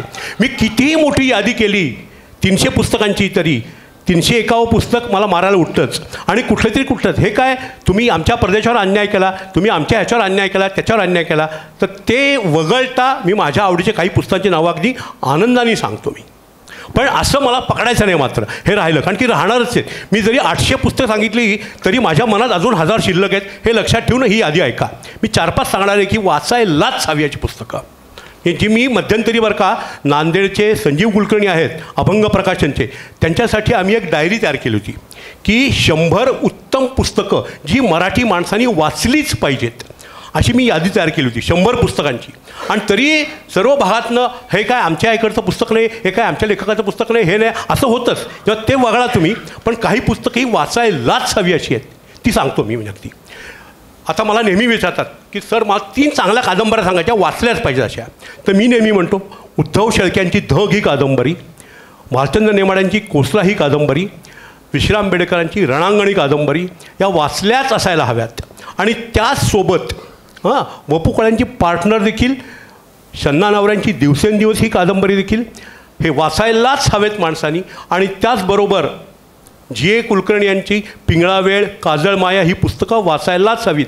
कधी सोनटक्के यांचं आउट ऑफ प्रिंट आहे, पण कुठून तरी मिळवून चोरून मारून कसंही मिळून हिंदुस्थानातला कावळा हे पुस्तक जरूर वाचा. माझ्या भाषणाची सुरुवात मी त्या कथेने केली होती, हिंदुस्थानातला कावळा, ते जरूर वाचा.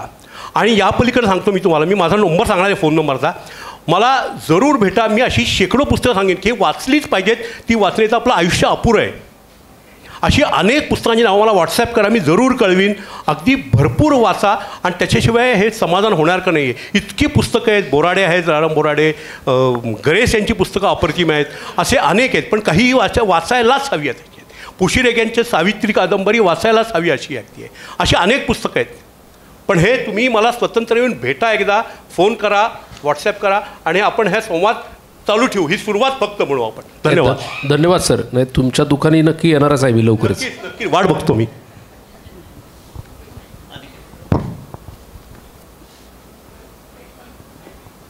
हां बोला सर.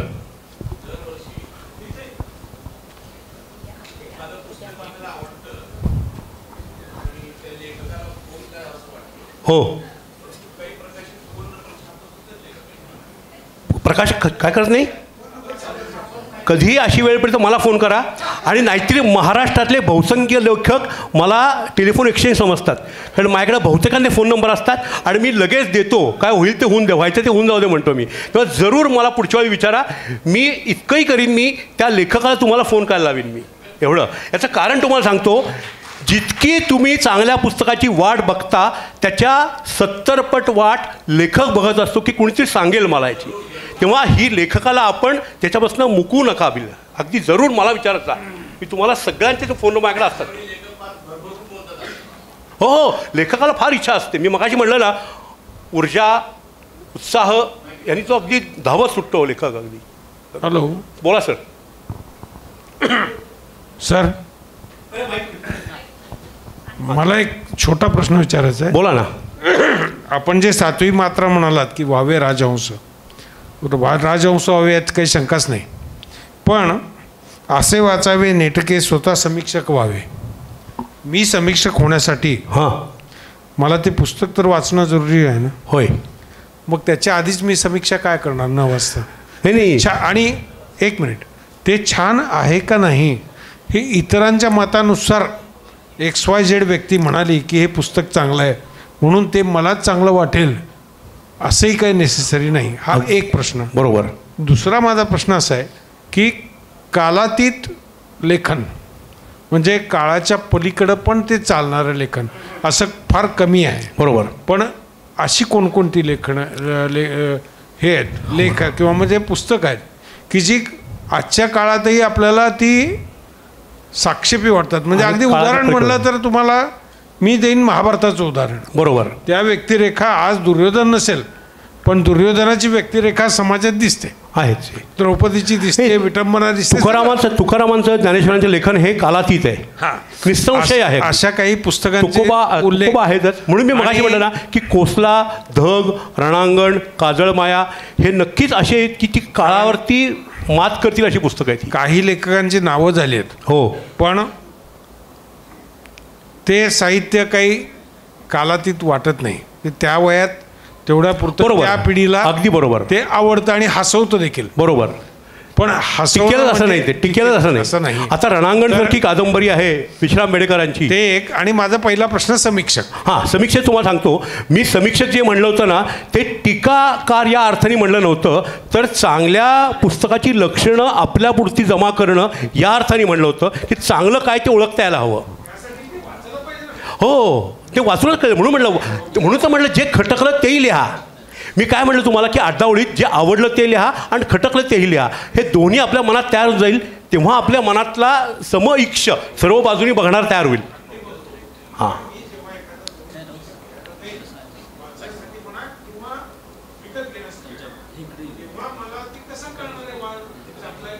तेच तुम्ही खूप वाचाल तेव्हा आपोआप तुमची नजर तयार होते. नाही, तुमची नजर तयार होते. तुम्हाला पहिला 20 पानात कळतं की माणूस किती खोल येतो, हे तुम्हाला कळायला लागतं. त्याच्यासाठी तुमचं तयारी हवी भरपूर वाचून, भरपूर. हां, बरोबर. त्याच्यावर कळणारच आहे तुम्हाला. बरोबर. बोला सर.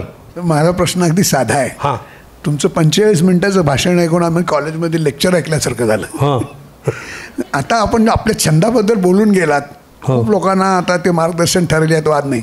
माझा प्रश्न अगदी साधा आहे. एवढ्या दैनंदिन जीवनाच्या धावपळीत आपण किती वेळ वाचता आणि केव्हा वाचता आणि सोयीची वेळ कोणची? ही सर्वांना लागू पडेल असं नाही. माझी सांगू शकेन मी, झोपण्यापूर्वी नक्कीच वाचावं आणि अलीकडं पहाटे जागाल की वाचणं मला जास्त आवडतं. पहाटे जरूर वाचावं माणसाने. Very important tip. अगदी जरूर, उत्तम. ही सवय अभ्यासावेळच्यापासूनची. हां, बोला.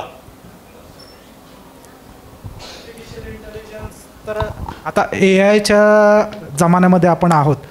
कुठलंही पुस्तक आता नवयुवकांना वाचन संस्कृतीमध्ये एवढा रस नाही, हे आपण आता आपली ओरड आहेच आहे. ChatGPTमध्ये आपण जगभरातील जे लायसन्स संपलेले जे पुस्तक आहेत ते वेब डोमेनवरती फ्रीली अवेलेबल आहे. ChatGPTला जर आपण आता ते जिनी असल्यासारखंच आहे आपलं, त्याला आपण प्रॉम्प्ट दिलं की समरी तो आपल्यासमोर देतोच. तर ह्या सगळ्या विकसित झालेल्या तंत्रज्ञानामध्ये संस्कृती अधिकाधिक युवक आणि येणाऱ्या काळामध्ये जपणूक करण्यासाठी आम्ही काय केलं पाहिजे ह्याच्याविषयी पण सांगतो. अगदी आनंदाने सांगतो. ChatGPTचं एक उदाहरण सांगतो आधी मी, मग तू सांगतो. ChatGPTला मी प्रश्न विचारला होता, संजय जोशी यांचं कुठलं पुस्तक चांगलं आहे. त्यांनी कोसलापासून 10 पुस्तकांची नावं दिली होती. तर ChatGPTवर फार अवलंबून राहू नका, हे तुमचा पहिला सल्ला आहे. असं उत्तर मला मिळालं होतं. कोसलापासून माझ्या नावावर सगळी. त्यामुळे ChatGPT इज नॉट एव्हरीथिंग, पहिली गोष्ट. दुसरी गोष्ट, जे भावभावनातनं संज्ञा प्रवाहातनं उमटतं ते ChatGPTमध्ये येत नाही. ChatGPTमध्ये माहिती मिळू शकेल, जी प्रतिभा आहे ती नाही. ह्याचा भरपूर अभ्यास केला मी. आत्ता नुकतंच मी ChatGPTवर लेख लिहिला एक मी. तो कसा लिहिला सांगतो मी तुम्हाला. तो विषय होता मला की आर्टिफिशियल इंटेलिजन्स आणि सेवा क्षेत्र, because I come from service industry. So असा प्रश्न होता. तर हाऊ आय रोट दॅट एसे. मी म्हणलं की हा प्रश्न मी जर AIला विचारला तर उत्तर काय मिळेल, हाच लेख बघा. म्हणून AIने उत्तर दिलं, पण AIमध्ये या प्रतिभेचा अभाव असतो. ही पहिली गोष्ट. दुसरी गोष्ट, ChatGPTवर तुम्हाला उत्तर मिळालं तरी त्या पुस्तकात जे 2 ओळींच्या मध्ये आहे ते कधीही ChatGPT देऊ शकणार नाही. ChatGPT ओळी लिहील, पण ओळींच्या मधले अवकाश, ओळींच्या मधले स्वर्ग ते फक्त माणूसच निर्माण करू शकतो. श्रावणाच्या सरी ChatGPT बरसवेल, पण श्रावणाच्या सरीने येणारा मृदगंध तो माणूसच देऊ शकेल तुम्हाला. हे लक्षात ठेवा. सर नमस्कार. बोला.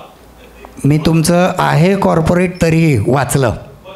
ते वाचल्यावर असं लक्षात आलं, तुम्ही वयाच्या 43व्या वर्षी निवृत्ती घेतली. लाखभर काहीतरी पगार होता, भरपूर जमा करून ठेवलेलं होतं पुढचं जीवन जगण्यासाठी, आणि निवृत्ती घेतली. बरोबर. आणि कशासाठी घेतली याचं कारण पण सांगितलं. माझं पुढील आयुष्य वाचन आणि लिखाणासाठी वाहणार आहे. त्यावेळेला मी एक धडा घेतला की आपलं आयुष्य पगाराचं आहे, पण त्याच्यासाठी काम सोडावं असं नाही. रोज 20 पानं वाचायचा संकल्प केला. आता वाचतोय मी 20 पानं. उत्तम, अतिशय उत्तम, अतिशय उत्तम. म्हणजे मी कुणाला खरं तर ते माझं पुस्तक वाचून अनेकांनी नोकरी सोडली याचं मला वाईट वाटतं, पण असं झालं खरं दुर्दैवाने. मी सोडली नाही सर. नाही, पण ऐका ना, हे गंमत सांगतो. मला एका बाईंचा फोन आला.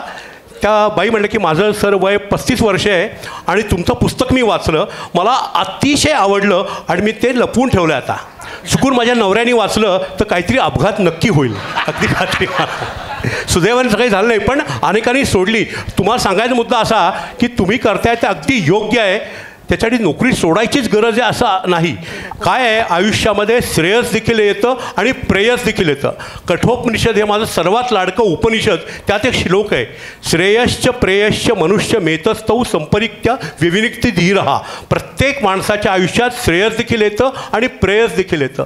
जो मूढ असतो तो फक्त प्रेयसाचा स्वीकार करतो. जो मेधावी, काय सुंदर शब्द आहे बघा, मेधावी म्हणजे खऱ्या अर्थाने शहाणा असतो, तो श्रेयसाचा स्वीकार करतो. तर माझ्या आयुष्यात मी काय केलं, आधी प्रेयसातनं पूर्ण पार झालो. 40 वर्ष भरपूर प्रेयस, भौतिक सुख उपभोगली आणि मग माझ्या श्रेयसाकडे आलो.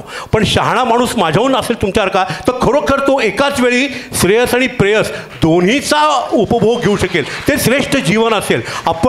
मी त्या माझ्या कादंबरीत लिहिलं. माझी पहिली कादंबरी याच विषयावर मी लिहिली, कठोपनिषद. माझं म्हणणं हेच आहे, त्या कादंबरीतलं वाक्य आहे की तुम्ही आम्हीच आहोत आजचे अंगिरस आणि हे ऋषी. आपणच आजचं कठोपनिषद नव्याने लिहिलं पाहिजे. ते आपण निर्माण करूयात की कसं आयुष्य अर्थपूर्ण करता येईल. धन्यवाद.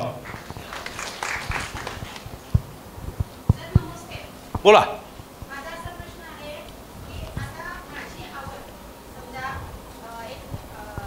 निसर्ग वर्णन आहे किंवा अशा आपल्या वेगवेगळ्या आवडी असतात. मग आपण वाचन करत असताना आपला वाचनाचा प्रवास कसा ठरवायचा, मार्ग कसा ठरवायचा? आपण वाचताना कुठली कुंपणं घालून घ्यायची नाहीत, हे पहिलं तत्व आहे. की माझं हीच रेषा असं ठरवायचं कारण नाही. आपण ओपन राहायला हवं. आणि आत्ता हे बरोबर म्हणले त्याप्रमाणे दुसऱ्या गोष्टींचा आस्वाद घ्यायला हवा. आवडलं चांगली गोष्ट आहे, त्यात पुढं जायचं अजून खोलात. सर्व गोष्टींचा आस्वाद घेत जायला हवं. अन्यथा काय होईल, आपल्या भोवती एक कुंपण पडेल की नाही की मला फक्त हेच आवडतं. आता तुम्हा लोकांचं भाग्य आहे सर्वांचं की सोलापूरमध्ये तुम्हाला निसर्गातले ऋषी तुमचे आहेत. त्यांना पद्मश्री म्हणून आज हे केलं आहे, ते ऋषी तुमचे आहेत. हे आपलं भाग्य अतिशय. तुम्हा सर्वांना खरं तर अभिमानाने ऊर दाटून यावा अशी ही गोष्ट आहे अतिशय. म्हणजे आमचे पण ते अतिशय आवडते कवी आहेत. त्यामुळे तुम्हा सर्वांचा जितका हेवा करावा तेवढा थोडा आहे. पण तुम्ही सतत तुमची कुंपणं मोडत गेलं पाहिजे. केशवसूत म्हणतात त्याप्रमाणे कुंपणं मोडत पुढं जात राहिलं पाहिजे. You never know what you may like. सांगता येत नाही ना. आत्ता आम्ही दोघं बोलवतो ChatGPTवरती. या विषयावर तुम्ही निलांबरी जोशीचं पुस्तक वाचून बघा ना. Artificial intelligence, you may like it, काय माहिती ना. किंवा गौरी देशपांडेची पुस्तकं वाचून बघा, तुम्हाला आवडेल चेरू कदाचित. तुम्ही बघा, तुम्ही प्रयत्न करून बघायचा. आणि म्हणून मी ती डायरी कराय काय आवडलं काय नाही आवडलं आणि पुढे सर्व विषय ट्राय केले पाहिजे. अगदी काहीच वर्ज नाही मला. म्हणजे असं ठेवलं पाहिजे. आणि हे फक्त एकच आहे, ते पुस्तक वाचल्यावरती स्वतःपुरतं मूल्यमापन केलं पाहिजे. हे मला आवडते, मग त्या बाबतीत थोडं पुढं जाऊयात. हे आवडते, मग पुढं जाऊयात. मग लेखक असो, विषय असो, काही असो, किंवा प्रकार असो साहित्याचा. कविता आवडायला लागल्या, कविता वाचत राहा. स्वतःला कुंपण घालू नका. फक्त काही वेळा काय होतं, आपण दुसऱ्यांकडून ऐकलेलं असतं त्या पुस्तकाबद्दल, मग आपल्या अपेक्षा वाढतात वाचायच्या अगोदरच. बरोबर. मग आपण जेव्हा ते पुस्तक पूर्ण करतो तेव्हा अरे एवढं काही नाहीये, मोडून पडतं अपेक्षा, उगाच वाचलं, बाजूला ठेवा. पण हा एक धडा असतो ना, nothing goes waste in life. बरोबर. कुछ ने शिखा तो तजुर्बा तो मिला, असं म्हणलंय जगदीश सिंगनीना. तसं होतं. Thank you sir.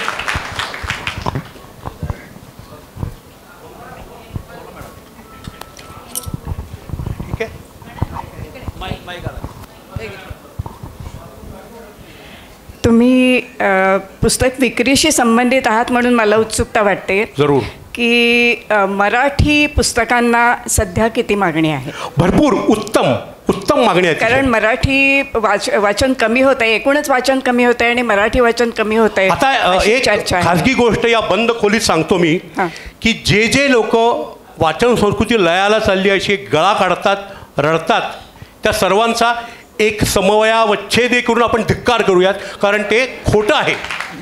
हे मी अतिशय आत्मविश्वासाने सांगतो. याचं कारण तुम्हाला सांगतो. आत्ता माधवरावांनी माझं कौतुकाचं सांगितलं की मी आयडिया कंपनीमध्ये व्हाईस प्रेसिडेंट होतो आणि I was head of finance for some time. आता माझ्यासारखा हेड ऑफ फायनान्स जो 3-4 हजार कोटीचे बिझनेस सांभाळत होता, बिर्लाचा, टाटाचा, बरोबर, असा माणूस 8 वर्ष असला आतबट्ट्याचा धंदा नक्कीच करणार नाही. बरोबर आहे. दुसरी गोष्ट, भटकळ, कोठावळे, ही सगळी मंडळी यांनी आत्तापर्यंत तेलाचे घाणे नसते का काढले? ते ज्याची 100 वर्ष पुस्तकं विकत आहेत, यात पैसा आहे. फक्त काय माहिती आहे का, या सगळ्यांच्या झाल्या 3 मजली इमारती. या सगळ्यांच्या, भटकळ काय, कोठावळे काय आणि इव्हन जाखडे काय, सगळ्यांची 3 इमारती झाल्या. या सगळ्यांना बहुतेक भीती वाटते की आपलं बहुतेक उद्या इन्कम टॅक्सची किंवा ईडीची नजर जाईल म्हणून हे गप्प बसतात बहुतेक. काही नाही, उत्तम चाललं आहे. आता मी 8 वर्ष चालवतोय हा व्यवसाय, उत्तम चालला आहे.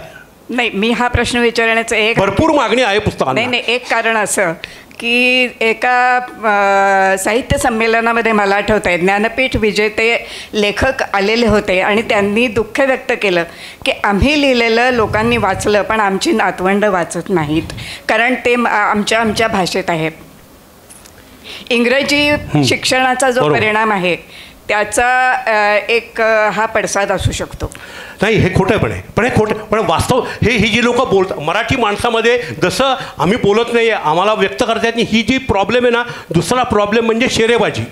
कुठल्याही प्रकारचा सर्वे न घेता, सर्वेक्षण न करता मतं दणादण मारणे हे मराठी माणसाचा स्वभाव आहे. तसा हा शेरेबाजी आहे की मराठीत वाचत नाहीत, इंग्लिश वाचत. हे खोटं आहे, दहादांत खोटं आहे. माझ्याकडं तुम्ही कधीही या, माझ्याकडे रेकॉर्ड आहे 8 वर्षांचं. लाखो पुस्तकं विकली मी, त्या सर्वांचं रेकॉर्ड तुम्हाला दाखवू शकेल. नाही, आमची पिढी वाचत आली, आताची पिढी वाचते हे दाखवून मी देतो. आत्ताची पिढी आणि मराठी वाचते. उलट सांगतो, आमच्या आईवडिलांपेक्षा आत्ताच्या मुलांची आईवडिलं लई भारी आहेत. ते 5-5 हजार रुपयाच्या पावत्या डोळे न मिचकवता सह्या करतात. नाही, मराठी वाचतात का? मराठी म्हणतोय मी. ज्योत्स्ना प्रकाशनाची, माधुरी पुरंदऱ्यांची मराठी पुस्तकं 4-4 वर्षाच्या मुलांसाठी लिहिलेली भरपूर खपतात. हा पहिला ना लोकांमध्ये फार छंद आहे हा पसरवायचा की हल्लीची मुलं वाचत नाहीत, मराठी कोण वाचतो, हे सगळं खोटं आहे. तरुण मुलं भरपूर वाचतात, अगदी उत्तम वाचतात. तुम्हाला नाव घेऊन सांगेन, तुझ्या वयाचा राहुल टेमकर नावाचा मुलगा आहे, तो माझ्याकडे येतो आणि सारखा मागा लागतो, तत्त्वज्ञानाची अजून मराठी पुस्तकं द्या, अजून मराठी पुस्तकं द्या. माझी संपली बाबा, मी थकलो त्या देऊन देऊन. शेवटी परवा काय केलं मी, फर्ग्युसन कॉलेजच्या तत्त्वज्ञान विभागाच्या प्राध्यापक आहेत इरावती म्हणून, त्यांना फोन लावून दिला. म्हटलं बाई तू सांग याला, आता माझं संपलं नॉलेज आता.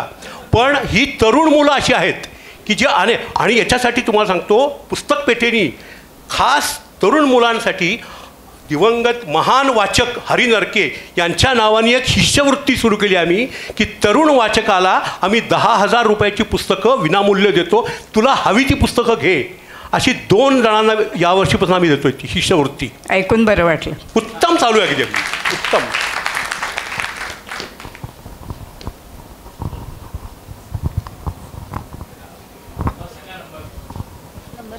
येस बोल.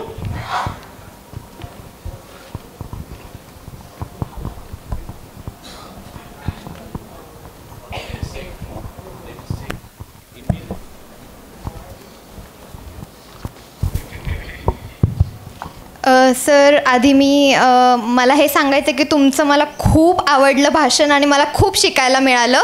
आणि आत्ता ज्या आंटींनी ते क्वेश्चन विचारला होता त्यांना मला सांगायचं आहे, हे मला कुठला क्वेश्चन नाही विचारायचं, पण मला इथल्या सगळ्यांना सांगायचं आहे की मी 21 वर्षांची आहे. आणि जे आजकालच्या म्हणजे लोकांचं हे म्हणणं आहे की वाचन कमी होतं आहे किंवा माझ्या जनरेशनची जी मुलं आहेत ती कमी वाचत आहेत, तर असं अजिबात नाही आहे. मी स्वतः म्हणजे मी वाचते, मला आवडतं, मी लिहिते, पण मला कविता लिहायला आवडतात. आणि सुरुवात तुम्ही केली तर तुमची मुलं करतील. कारण माझी आई, मी अगदी लहान असल्यापासून ती माझ्यासमोर वाचायची. ती पुस्तकं घेऊन का बसते तासनतास हे बघून मी पुस्तक घेतलं हातामध्ये. ती का लिहिते तासनतास ते बघून ती काय लिहिते, कविता कशा राईम म्हणजे यमक कसं ते बघून मी लिहायला सुरुवात केली. म्हणजे तुम्ही सुरुवात केली तर पुढे. आणि माझ्या क्लासमध्ये पण आम्ही एकमेकींना म्हणजे बुक्स शेअर करतो.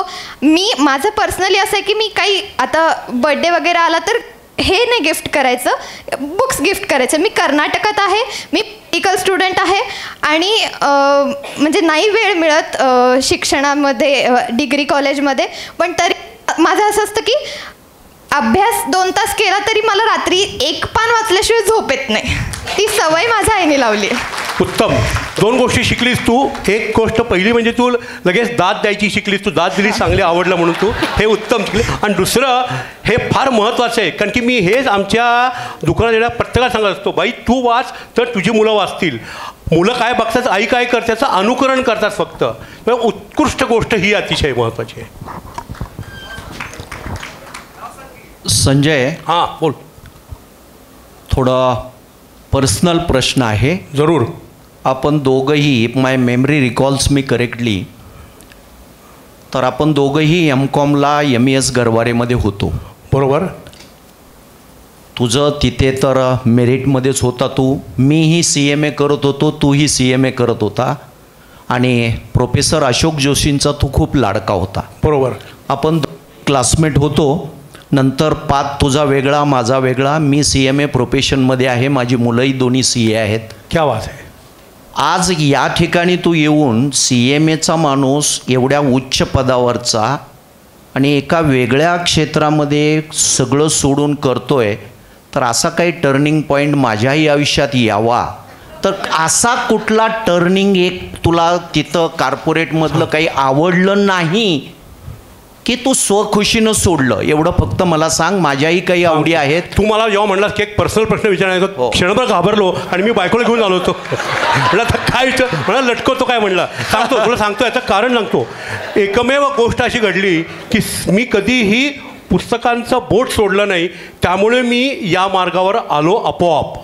कुठलीही वाईट गोष्ट कॉर्पोरेटमध्ये घडली नाही. मी कॉर्पोरेटमध्ये अतिशय आनंदी होतो. I was very happy. I was getting very regularly promotions. म्हणजे मी 10 वर्षात साध्या अकाउंटंटचा व्हाईस प्रेसिडेंट झालो होतो. अतिशय आनंद होता. फक्त इथलं बोट सुटलं नाही हे कारण आहे. आणि याचं मागचं रहस्य सांगतो. माझ्या वडिलांनी शिकवलं होतं ते. आपल्या खिशात असणाऱ्या, पाकिटात असणाऱ्या, पर्समध्ये असणाऱ्या हिरव्या, निळ्या, गुलाबी कागदांपेक्षा काळी अक्षरं उमटलेले पांढरे कागद ज्याला प्रिय वाटतात तो जिंकला. हे त्याला कळलं तर समजतं. अरे वा वा वा. खूप आहे. आणि CMA सगळ्यांना सांगायला मला अत्यंत अभिमान वाटतोय. हा माझा मित्र, क्लासमेट, बऱ्याच वर्षाने आम्ही भेटलोय. मला वाटतं आपण 86-87च्या पिरियडमध्ये असेल ICWला. हो राईट. त्यावेळी I was 9th in all India. हो. तुझा रँक आला होता आणि मला चांगलं माहिती आहे. वंडरफुल. ओके, धन्यवाद. फार छान वाटलं. Okay see. बोला सर.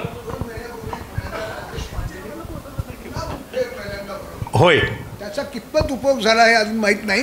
तो मला सांगतो मी पण त्याच्या बाबतीत पूर्ण समाधानी असं नाही, पण त्यांनी प्रचंड वातावरण निर्माण केलं, एवढं श्रेय आपण देऊयात त्यांना.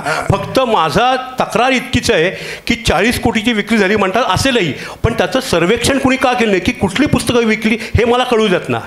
याचा अनुभव मला आहे. पुण्यात जेव्हा साहित्य संमेलन झालं होतं, हे यांना माहिती आहे, त्या पुण्यातल्या 83व्या साहित्य संमेलनाचा आय वॉज CEO मुख्य. तर त्यावेळी दभी कुलकर्णी अध्यक्ष होते. त्यावेळेचं प्रदर्शन मी भरवलं होतं पूर्णपणे.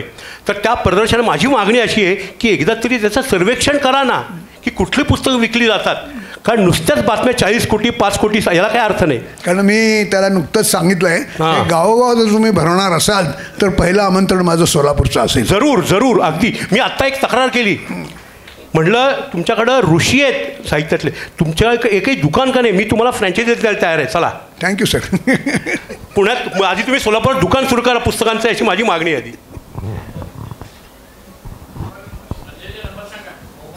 हां, माझा मोबाईल नंबर लिहून घ्या 9822003411 9822003411.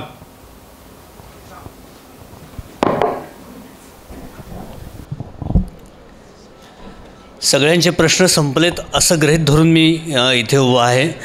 मला वाटतं आज जोशी गुरुजींची कार्यशाळा अत्यंत उपयुक्त ठरलेली असावी. जुलै 2024ला आपण हा वाचन अभियानाचा उपक्रम सुरू केला आणि असं वाटलं की एका टप्प्यावरती वाचायचं कसं हे तंत्र आपल्याला अधिक कळणं, तर त्याचा जास्त उपयोग करून घेता येईल. आणि म्हणूनच या महिन्यात आपण जोशी सरांना आमंत्रित केलेलं आहे आणि मला वाटतं की ते आपल्यापर्यंत पूर्णपणे पोहोचलेलं आहे. आता तुम्हाला नंबर मिळालेलाच आहे, थेट तुम्ही त्यांच्याशी संपर्क करू शकता, त्यांच्या दुकानातून पुस्तकं मागवू शकता हवी त्या वेळेला. संजयजी, आज खरोखरच खूप मनापासून आभार मानले पाहिजे. अत्यंत कमी वेळात आमचं कम्युनिकेशन होऊनसुद्धा त्यांनी या कार्यक्रमाला येण्यासाठी होकार दिला आणि आम्ही सगळेच वाचक आणि आयोजकसुद्धा आपल्या नेहमी संपर्कात राहू. पुस्तकपेठ सोलापूर असं कधीतरी वाचायला आपल्याला मिळेल अशी आशा आपण. पण अतिशय उत्तम लेखक, क्रीडा समीक्षक, सिनेसमीक्षक आणि उत्तम वक्ता असे द्वारकानाथ संजगिरी यांचं नुकतंच निधन झालेलं आहे.